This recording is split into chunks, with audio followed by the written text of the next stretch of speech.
ভাই হাসনাত আবদুল্লাহ ছেলেটা কিন্তু বেশি উঠতেছে, দেখবেন যে একদিন না একদিন এই ছেলেটা কিন্তু খরচ হয়ে যাবে। কেন কথাগুলো বলতেছি, ছেলেটা একের পর এক তালিকা প্রকাশ করতেছে। কখনো খেজুরের তালিকা প্রকাশ করতেছে, কখনো চাউলের তালিকা প্রকাশ করতেছে, কখনো রাস্তার দেখা গেছে কি ফিস জ্বালা যে রাস্তা আছে, রাস্তা ভালো হয়নি, ফিসটা সে তুলে ফেলতেছে। এখন আবার সে তালিকা প্রকাশ করতেছে কিসের, এই যে ঈদের যে বরাদ্দ আসে সেই বরাদ্দর আরেকটা তালিকা প্রকাশ করছে। কোথায় কোথায় নগদ অর্থ দিতে হবে, কোথায় কোথায় দেখা গেছে কি শাড়ি দিতে হবে, কোথায় কোথায় আপনি দেখা গেছে কি মানে ঈদের যে দ্রব্য সামগ্রী আছে সে দ্রব্য সামগ্রী কোথায় দিতে হবে সে কিন্তু এগুলো প্রকাশ করতেছে। ভাই আপনি যদি এগুলো নিয়মিত প্রকাশ করতে থাকেন তাহলে তো আরেকজন এমপির ঘুম হারাম হয়ে যাবে। ঘুম হারাম হয়ে যাবে না? সে হয়তো বা চিন্তা ভাবনা করে আসছে যে আমি লক্ষ লক্ষ টাকা খরচ করে আমি নির্বাচনে একটা ফল নিয়ে আসছি, অর্থাৎ আমি একজন এমপি, আমি যে লক্ষ লক্ষ টাকা মাঠের ভিতরে বিতরণ করছি সেই টাকাটা তো আমাকে তুলতে হবে, সেই চিন্তা ভাবনা হয়তো বা করতেছে।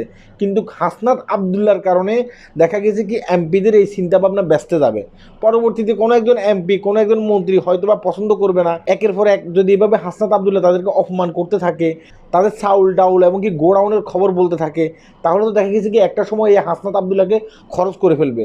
যেমন খরচ হয়ে গেছে আপনার এটাকে কি বলে হাদি সাহেব, মানে আমাদের হাদি যেভাবে খরচ হয়ে গেছে, ঠিক এভাবে একটা সময় দেখা যাবে যে কি হাসনাত আবদুল্লাহ খরচ হয়ে গেছে। তাই আমি বলবো যে ভাই এই ধরনের উড়া কিন্তু ঠিক না। এই ধরনের উঠলে কিন্তু দেখা গেছে কি এই ছেলেটা কিন্তু একটা সময় দেখা গেছে পৃথিবী ছেড়ে চলে যাবে।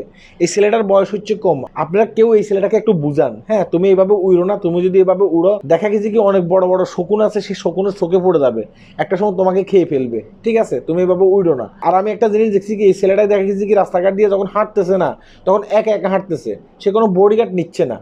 ভাই কখনো না কখনো আপনাকে খরচ করে ফেলবে। আপনি হচ্ছেন দেশের সম্পদ, আপনি হচ্ছেন যে আপনার দেখা গেছে কি দেবিদ্বারের সম্পদ, এটা অবশ্যই মনে রাখতে হবে। আপনি শুধুমাত্র দেবিদ্বারকে যে রিপ্রেজেন্ট করতেছেন বিষয়টা কিন্তু তা না, আপনি পুরো বাংলাদেশকে রিপ্রেজেন্ট করতেছেন, পুরো বাংলাদেশের মন্ত্রী মিনিস্টারদের ঘুম হারাম করে দিচ্ছেন।